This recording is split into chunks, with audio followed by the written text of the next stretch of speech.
네, 먼저 인사드리고 네, 착석하도록 하겠습니다. 네, 인사드리겠습니다. 네, 너무 먼 길 오시느라고 너무 바쁘신데 감사드리고요. 그리고 영화 봐주셔서 너무 감사드려요. 너무 떨리는데 네, 너무너무 떨려요. 네, 그리고 잘 부탁드릴게요. 사랑합니다, 기자님들. 예, 안녕하세요. 조나단 나 존나 역할을 맡은 이성윤입니다. 네, 이렇게 궁금함과 두려움이 공존하는 자리는 처음인 것 같아요. 부디 재밌게 보셨길 바라겠습니다. 감사합니다. 네, 안녕하세요. 킬링 로맨스에서 황열의 역할을 맡아서 연기한 이한입니다. 와주셔서 감사합니다. 먼저 파격적인 변신과 파격적인 장르를 선택한 감독님과 네, 배우들이 이 작품에 참여한 계기 그리고 이야기 간단히 듣고 바로 진행하도록 하겠습니다. 예, 제가 처음에 박정희 작가님한테 대본을 받았을 때 그러니까 남편을 죽이는 이야기로 코미디를 한다 그래서 그 뭔가 맞지 않는 이 엇박자 그게 너무 마음에 들어서 이거 되게 재밌겠다 해서 시작하게 된 거고요. 그리고 최대한 그 불편한 상황을 불편하지 않게 하기 위해서 여러 가지 장치를 넣다 보니까 이게 여러 가지 장르들이랑 여러 가지 설정들이 들어가게 됐어요. 감사합니다. 예, 일단 대본 처음 볼 때 정말 요상했습니다. 이건 뭘까? 이게 일반적이지 않은 구성과 굉장히 특이하고 너무 재밌는 신들의 연속이 너무 즐겁게 봤고요. 그 대본에 또 이원석 감독님 전작인 남사형을 너무 재밌게 봤기 때문에 이 대본에 감독님의 연출이 더해지면 굉장한 시너지 효과가 있지 않을까 생각해가지고 결정한 것 같습니다. 저도 사실 킬링 로맨스 책으로 봤을 때 정말 하하하 웃는 그런 현옷이라고 그러죠. 그런 웃음들이 정말 많이 터졌었거든요. 그래서 이게 정말 실사로 영화로 세상에 나오면 어떤 영화가 될까 궁금한 마음이 굉장히 컸었던 것 같아요. 네, 그런 궁금한 마음으로 첫 시작을 했었던 것 같습니다. 네, 안녕하세요. 디스패치 정태은 기자입니다. 영화 재밌게 봤고요. 이하늘 씨 노래를 소화하셨는데 뭔가 화려한 실력보다는 여러의 감정이 담기면서 코믹하기도 하면서 그런 여러 가지가 느껴졌던 것 같아요. 어떤 식으로 준비하셨는지 또 촬영하면서 어려운 점은 없었는지 궁금합니다. 네, 사실 굉장히 어려웠어요. 정례 이렇게 뮤지컬 영화라고 하는 것 그런 영화의 장르도 아니고 그냥 사실 조나단에게 행복과 열애에게 재발이나 그런 열애이즘 같은 곡이 그냥 진짜 우리가 일상생활에서도 있다가 흥얼흥얼 거릴 수 있는 그런 느낌, 특히 재발 같은 경우는 그랬었거든요. 그래서 그 노래를 잘 부를 필요가 없다. 그냥 정말 이 상황 안에서 진짜 내가 그런 힘들 때, 저도 힘들 때 듣는 노래가 있거든요. 그리고 힘들 때 위로받는 노래가 있고, 힘들 때 내가 중얼거리면서 따라 부르는 노래가 있었어요. 그래서 그런 것들을 생각하면서 사실 재발 같은 경우는 정말 열의 그 감정, 그렇게 조나단에게 어떤 그런 험한 일을 겪고 난 다음에 당하고 난 다음에 항상 그 골방에서 어쩌면 그렇게 혼자 틀어박혀서 울었을 열애가 불렀을 노래라고 생각하면서 접근을 했었고요. 사실 그 동시로 했었던 게 음질이 좋지가 않아가지고 녹음실에서 다시 녹음을 했었는데 아주 미묘한 차이로 동시를 따라갈 수가 없더라고요. 그래서 그 동시를 그 발자국 소리 때문에 쓰지 못할 거를 어떻게 다시 불사일생으로 살려주셔서 네, 그 재발은 그렇게 들어간 걸로 알고 있어요. 맞죠, 감독님? 네, 네. 네, 진짜로 이런 얘기해도 되나 모르겠는데 그 귤 맞는 장면이 어떻게 보면 되게 폭력적인 장면이라서 촬영하면서도 되게 힘들었어요. 저희가 지금은 아주 일부분만 보여드렸는데 불편함을 할까봐. 근데 그 감정 되게 힘들게 그 장면을 찍었는데 한희 씨도 굉장히 힘들어하고 저도 힘들어하고 저 그 장면 찍고 저는 집에 가서 토했거든요. 숙소 가갖고. 근데 그리고 나서 그 감정을 그대로 그 노래에 넣었는데 한희 씨가 그대로 부르시겠다고 그래서 그냥 생으로 불렀어요. 생으로 불렀는데 이게 발자국 소리랑 이런 게 들리다 보니까 너무 아쉽게도 그게 못 쓸 뻔했는데 저희 그 사운드 감독님이 그거를 일일이 다 만지셔갖고 다시 이번에 넣어주신 거예요. 그래서 정말 그 열의 감정이 진짜로 전해질 수 있게. 네, 감사합니다. 안녕하세요. 오센 김보라 기자입니다. 저는 이성균 배우와 감독님에게 질문 드리겠는데요. 먼저 이성균 씨는 필모사상 가장 독특한 캐릭터여서 오늘 완성본 보신 느낌이 어떤지 궁금하고 또 개봉 후에 관객들에게 좀 듣고 싶은 반응이 있으면 혹시 오늘 생긴 게 있는지 궁금하고요. 일단 뭐 저도 재밌게 봤고요. 뭐 초반에 뭐 관객분들이 보시기에는 처음 한 20분까지 15분까지는 조금 다 이거 뭐지 하는 의아함을 갖고 보실 것 같아요. 저도 뭐 제가 했지만 약간 이 과한 캐릭터들의 약간 당황스러움 그리고 뜬금없는 뭐 노래 시퀀스 뭐 그런 것들이 있는데 근데 저는 오늘 쿠나미언으로 처음 봤는데 이제 본격적으로 3인이 만남에서 드라마가 시작하는 불가마신부터 굉장히 잘 재밌게 본 것 같아요. 그래가지고 처음에만 그 의아함을 좀 줄이시고 오픈 마인드로 영화를 보시면 영화 재밌게 보지 않을까 그렇게 생각합니다. 영화가 참 독특하고 신선했던 것 같은데 이 영화를 통해서 어떤 메시지를 담고 싶었는지 궁금하고 혹시 뭐 웨스 앤더슨 감독님의 그런 작품을 통해서 좀 레퍼런스를 받은 것도 있는지 궁금합니다. 저는 아까 웨스 앤더슨 감독 얘기 나왔는데 저 개인적으로 되게 좋아하는 감독이고요.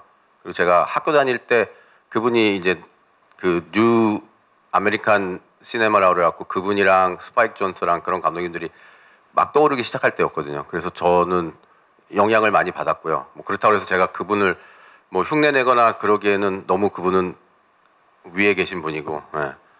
그리고 저는 이 영화를 통해서 뭐 그냥 용기에 대해서 얘기하고 싶었어요. 그냥 우리가 살면서 어느 순간에 이렇게 정체돼 있잖아요. 그리고 그 변화를 변하지 않고 그냥 거기에 멈춰 있는. 근데 누군가 나를 정말 생각해 주는 사람이 나한테 용기를 줬을 때 정말 변할 수 있는 힘이 생긴다. 뭐 이런 거. 그리고 나쁜 짓 하면 벌 받는다. 이 얘기 꼭 하고 싶었어요. 네. 이 영화를 통해서. 재밌게 봐주셨기를 바래요. 너무 네, 사랑합니다. 네, 저 세계일보 엄영준 기자입니다. 영화 잘 봤고요. 뭐 이한희 씨 코미디 연기는 옛날에 TV 때부터 굉장히 등청스러운 연기 잘하신다고 느꼈고, 그다음 이성균 씨도 이번 연기 되게 좋았다고 생각하는데요.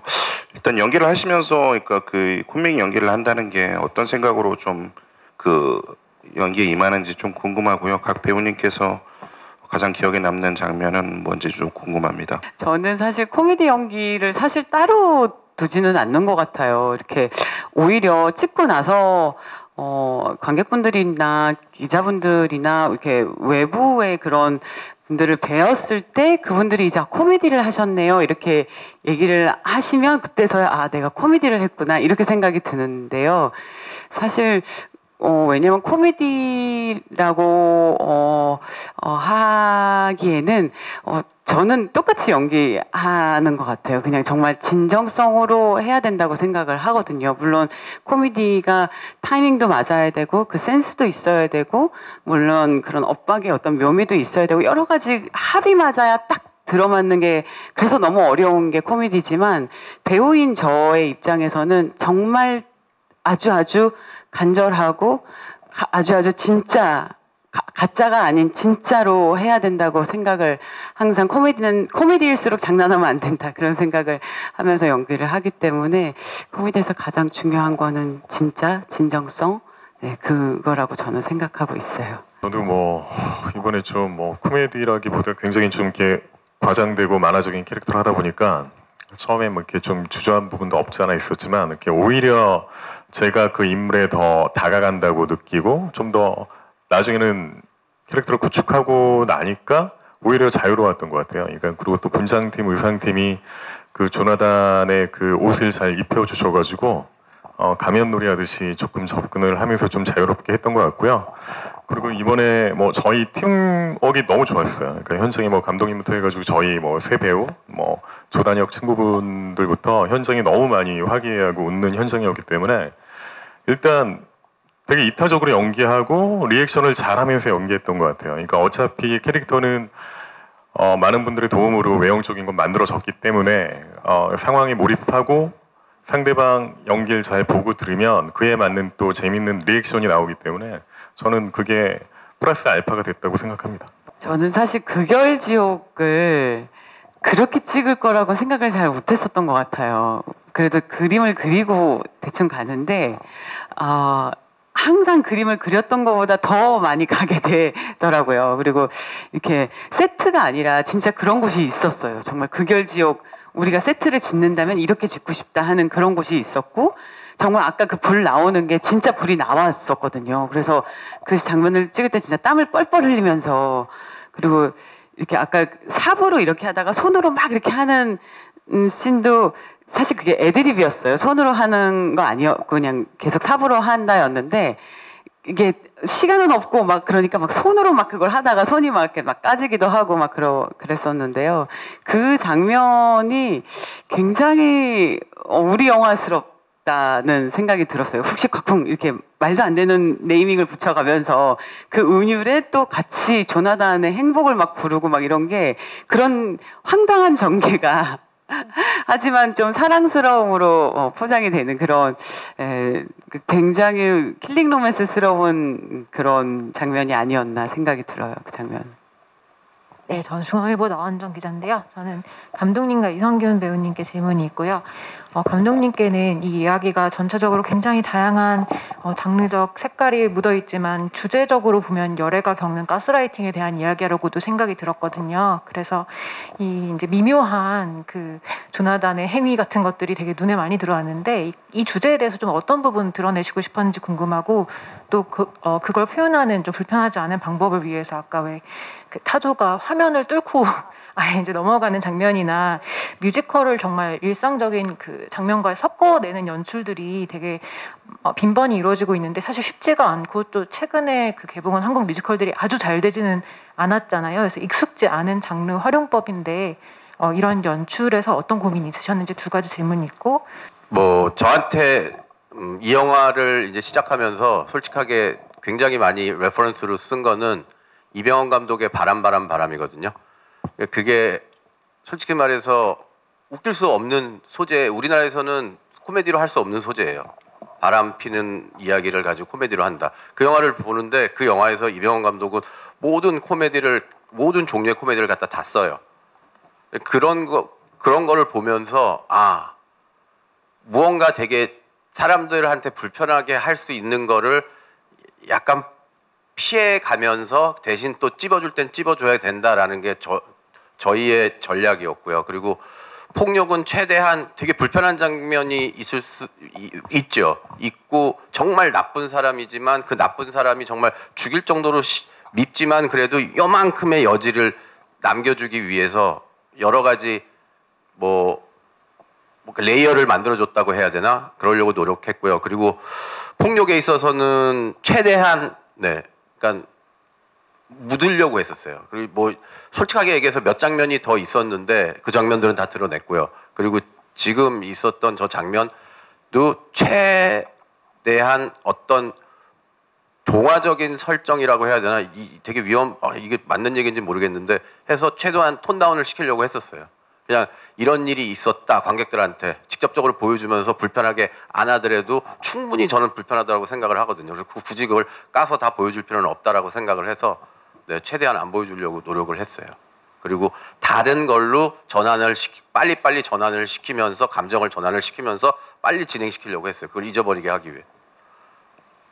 제대로 얘기했는지 잘 모르겠는데. 그리고 두 번째 질문이 이제 최근뿐만 아니라 한국 뮤지컬 장르 영화들이 잘 되지 않았는데 사실 연출을 하면서 고민되었던 부분은 무엇이었는지. 그러니까 뮤지컬을 보면은 저희 와이프가 뮤지컬을 되게 싫어해요. 그래서 저희 와이프가 가장 가장 그 노멀한 관객이라고 저는 생각해요. 그래서 라라랜드를 같이 보는데도 와이프는 왜 저 사람들 갑자기 노래하냐고 중간에 나가버렸어요. 그래서 어떤 전략을 짜야 될까를 고민하다가 그런 거 있잖아요. 그냥 그러니까 그냥 나 노래할게. 그 관객 입장을 대변하면 어떨까? 저 사람 왜 갑자기 노래하지? 그래서 버무가 갑자기 왜 저 누나 왜 누나 갑자기 노래해요? 이런 식으로 관객을 대변하면 어떨까? 그러면 뭔가 좀 더 자연스럽게 들어가지 않을까? 더 재밌지 않을까? 그러니까 관객들이 느낀 그 어색함을 그냥 그대로 솔직하게 보여줘야겠다라는 전략이었어요. 모르겠어요. 와이프가 좋아할지는. 네.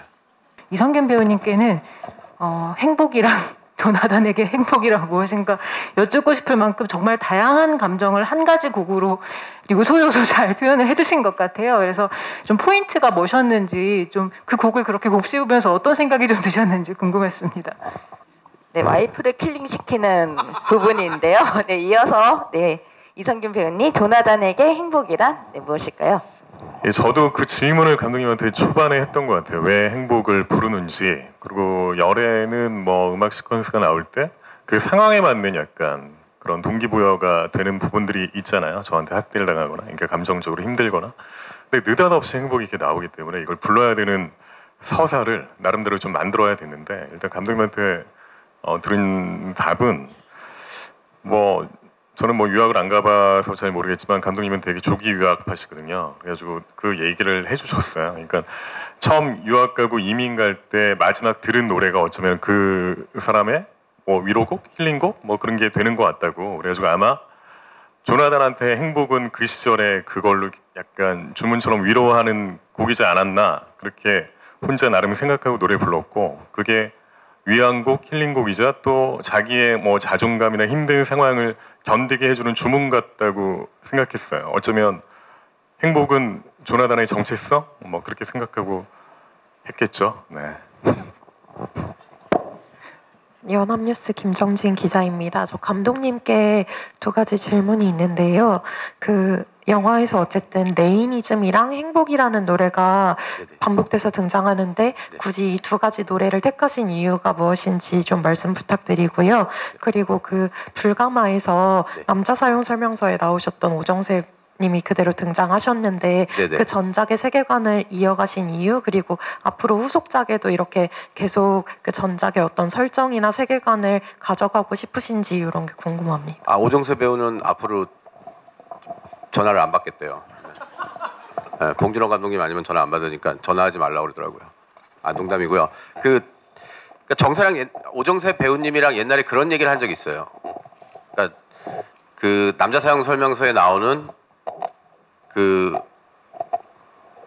캐릭터가 10년 후에는 뭐를 할까에 대해서 얘기를 한 적이 있었는데, 그때 뭐 찜질방 얘기가 한번 나온 적이 있었고, 그 다음에 그 노래방 가라오케 하다가 뭘 하든 하여간 실패해서 되게 우울한 삶을 보내는 캐릭터가 됐을 거다라는 얘기를 옛날에 한번 한 적이 있어서 잘 됐다 해서 그 정세 씨한테 부탁해서 정세 씨가 해서 그 캐릭터를 해주신 거고요. 그 다음에 또 질문이 뭐였죠? 행복. 그러니까 행복은 저한테는, 그러니까 조나단한테는 저는 그런 식으로 아니 그게 아니라 이제 그 전작의 세계관을 이어간 이유를 말씀하셨습니다. 연합뉴스. 행복이랑 열애의 집을 선택한 이유? 예.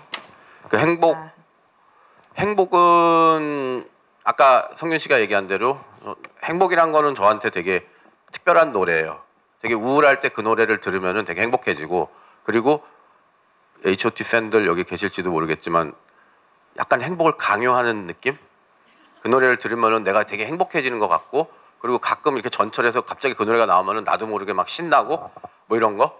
그래서 조나단은 어떻게 보면은 이 행복을 그 열애한테 강요하는 사람. 그래서 이게 어떻게 보면은 디즈니 동화에서 보면은 그 매직 스펠 있잖아요. 그 마법의 뭐라 그러지 그거? 주문. 마법의 주문을 외우는 것 같은. 그리고 레이니즘은 제가 개인적으로 비씨 노래를 정말 좋아해요. 그러니까 뭐 깡도 유명해지기 전부터 저는 좋아했었어요. 진짜 1일 1강 했던 사람인데 그만큼 제가 비씨 노래를 좋아하고, 비씨 노래는 뭔가 되게 후가시라고 얘기하면 안 되지. 뭐라 그러지? 어떤 단어가 있을까? 정말 자존감. 예, 뭔가 이렇게 자존감을 확 이거 기사 써주면 안 돼. 네, 죄송합니다. 그 자존감을 확 일으키는 노래라고 하나? 어딜 가서 레이니즘을 들으면은 정말 세계가 다 내 거가 되는 기분? 예. 그러니까 어떤 판타지요. 내 삶에, 나의 지금에 대한 내 글래머러스한 라이프, 약간 블링블링한 그런 판타지 같은 느낌. 그래서 이 두 노래가 저는 붙는다고 생각하거든요. 저는 그냥 이렇게 생각했어요. 행복은 약간 과거, 나는 행복해야 돼 강요하는 거고, 이거는 지금의 미래의 노래라고 저는 생각했어요. 과거와 미래가 부딪힌다라고 저는 생각을 했었거든요. 네, 감사합니다. 네, 문화일보 이정우라고 합니다. 그 전작인 남자 사용 설명서를 정말 재밌게 봐서 개인적으로 부장한테도 강조했던 4월 최대 기대작 중에 하나인데 잘 봤고요. 그 전작과 또 비교하셔도 되는데 제 질문 한 가지인데요, 감독님께. 감독님이 이 영화에서 그 상상력 내지는 어떤 감성이 최대치로 발휘되신 건지, 아니면은 그래도 대중성이나 이런 것들을 위해서 좀 더 자제하신 부분이 있는 건지, 그리고 자제했다면은 특히 어떤 부분에서 자제를 했는지가 궁금합니다. 솔직하게 얘기해도 되나요? 더 갈 수 있었다고 생각을 해요. 저는 제 기준에서는 굉장히 상업적인 선택이었다라고 생각을 하고요. 그리고 지금도 저희가 안 쓴 장면들이 많아요. 이제 이 장면들이 들어갔을 때는 아마 더 좋아하실 수도 있고 뭐 그럴 수 있는데, 저는 최대한 상업적인 기준에서 만들었다고 저는 생각을 해요. 그리고 많은 분들이 사랑을 해주시길 바라고요. 잘 써주세요, 기자님. 감사합니다. 네, 서울경제스타 조은빛 기자입니다. 저는 세 분께 각각 한 가지씩 질문 드리고 싶은데요. 먼저 그 사연 없는 악역이라는 점이 흥미로웠고, 이런 사연 없는 악역이 오랜만이라 조나단 캐릭터가 반갑기도 했거든요. 그래서 이런 부분에 있어서 먼저 이성균 배우님 악역 연기하시는데 여지가 없는 절대악 연기하시는 부분에 있어서 특별히 신경 쓰셨던 점 있으시면 말씀 부탁드리고. 예, 저는 뭐 크게 악역이라고 연기한 건 같진 않아요. 여기가 뭐 이렇게 리얼한 뭐 영화나 뭐 누아르나 뭐 이렇게 막 너무 이렇게 잔인함을 직접적으로 보여주는 영화가 아니기 때문에, 그러니까 일단 뭐 제가 이렇게 강요하는 행복, 사랑 뭐 이런 것도 제 나름대로는 정말 행복하게 해주겠다는 강박이 뭐 이렇게 당연히 누굴 힘들게 하는 거겠지만, 뭐 이걸 이렇게 나쁘게 하려고 했던 건 아닌 것 같고, 그리고 영화 톤 앤 매너가 굉장히 좀 많아갖고 귀엽기 때문에 뭐 귀여움 받을 수 있는 악역이라고 생각하고 연기했습니다.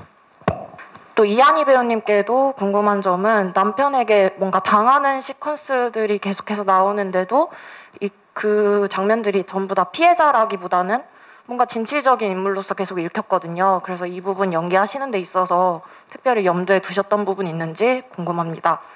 열애 같은 경우는 계속적으로 이렇게 사람이 진짜 무서운 게 그건 것 같아요. 이렇게 너는 못해, 너는 그것까지는 못하는 사람이야 라고 남들이 얘기하는 것보다, 그래 내가 그건 못하는 사람이야 라고 자기 자신을 그렇게 확정 지었을 때가 가장 네, 그런 것 같아요. 근데 열애 같은 경우에는 그 아주 엣지에 있는 인물이라고 생각했어요.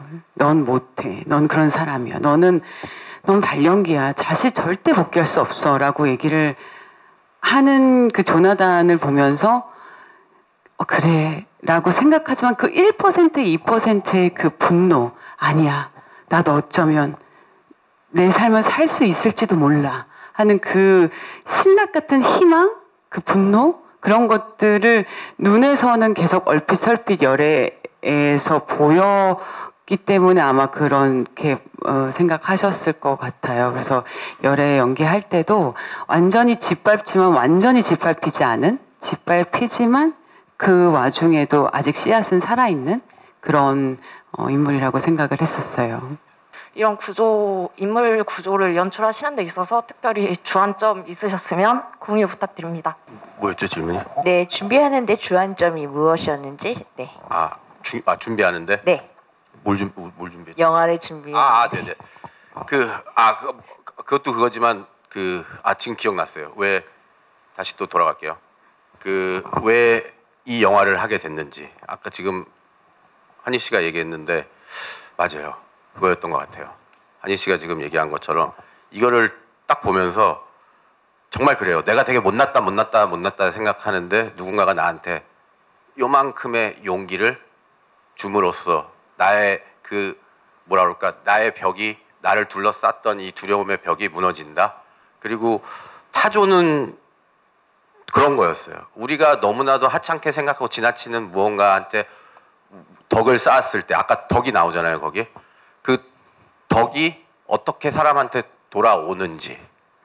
요새 되게 모르겠어요. 이건 영화랑 상관없는데 그런 생각을 가끔씩 뉴스 보면서 하고 있거든요.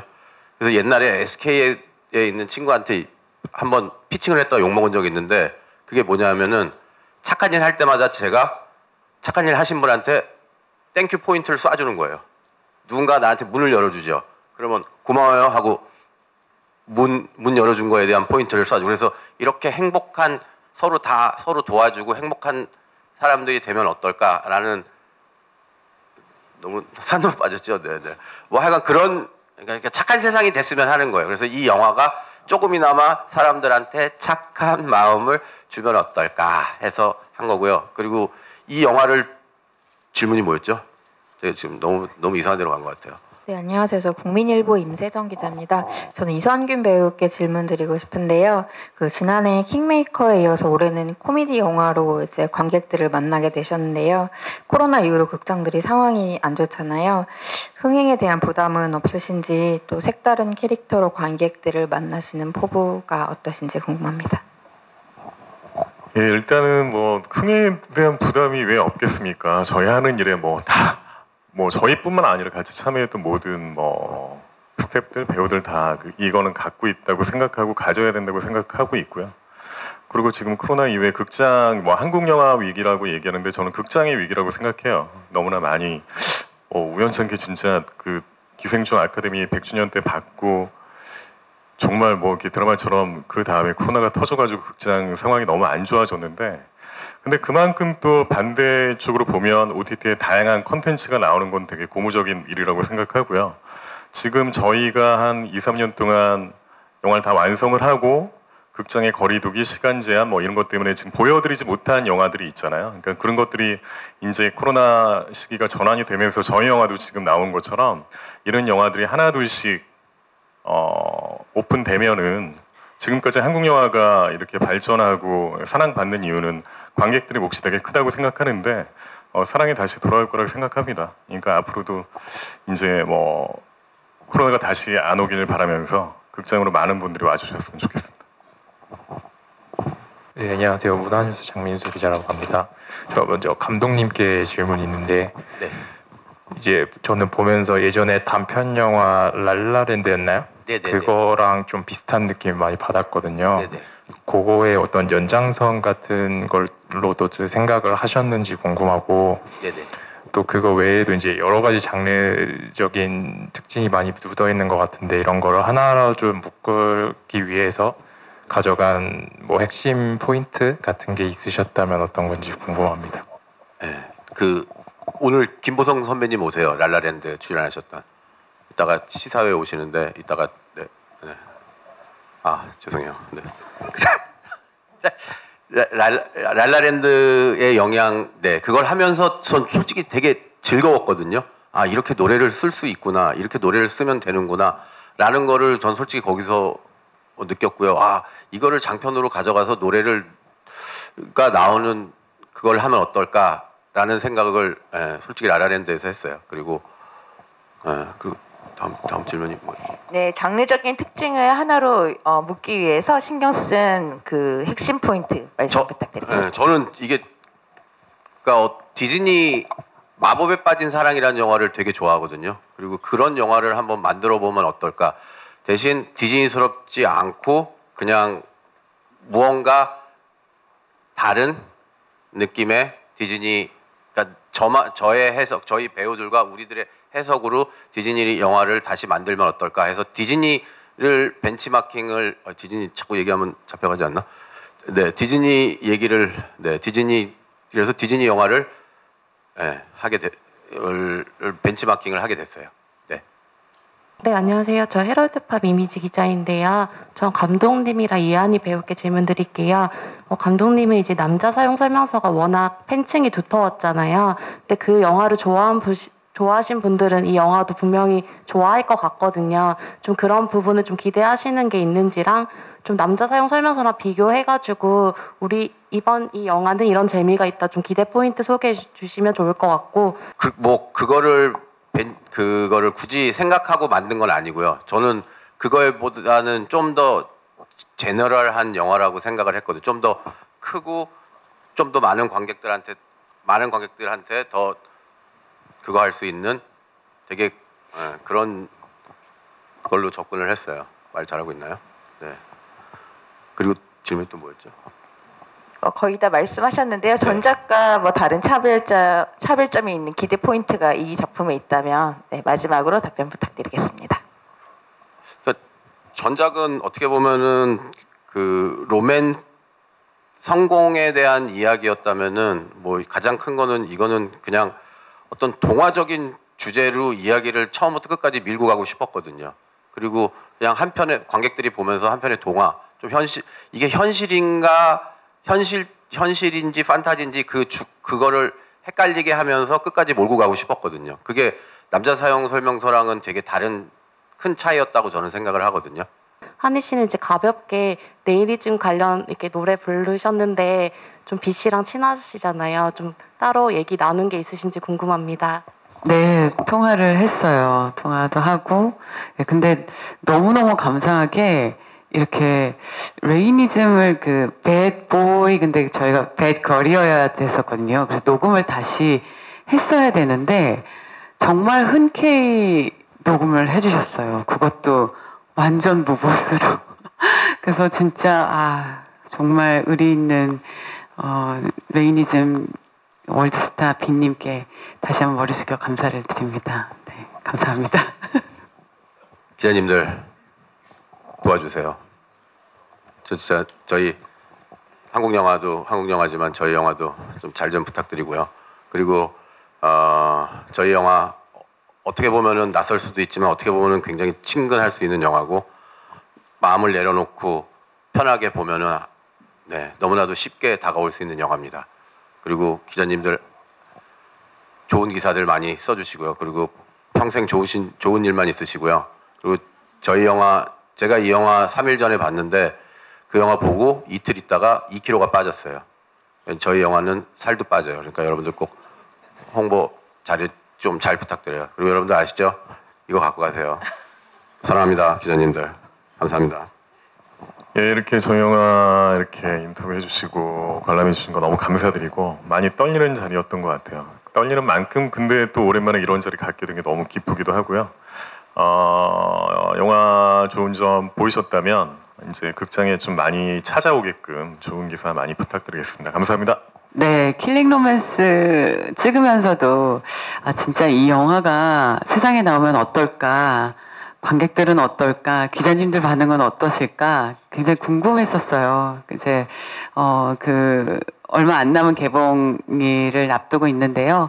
모쪼록 좋은 기사도 많이 부탁드리고 또 이렇게 사실 민트초코 같은 영화라고 저는 생각하거든요. 민트초코가 처음에는 이게 치약 맛인지 초코 맛인지 잘 모르겠다가도 먹다 보면 중독되는 그런 맛. 네, 이제는 민초파가 생길 정도로 그런 매니악적인 그런 맛이 됐는데요. 킬링 로맨스도 아마 관객 여러분들께 그런 영화가 되지 않을까 싶어요. 어떨 때는 버무를 따라가기도 하고 열애를 따라가 보기도 하고 조나단도 따라가 보기도 하면서 정말 행복한 에너지를 가득 또 느끼시면 좋겠습니다. 감사합니다. 네, 감사합니다.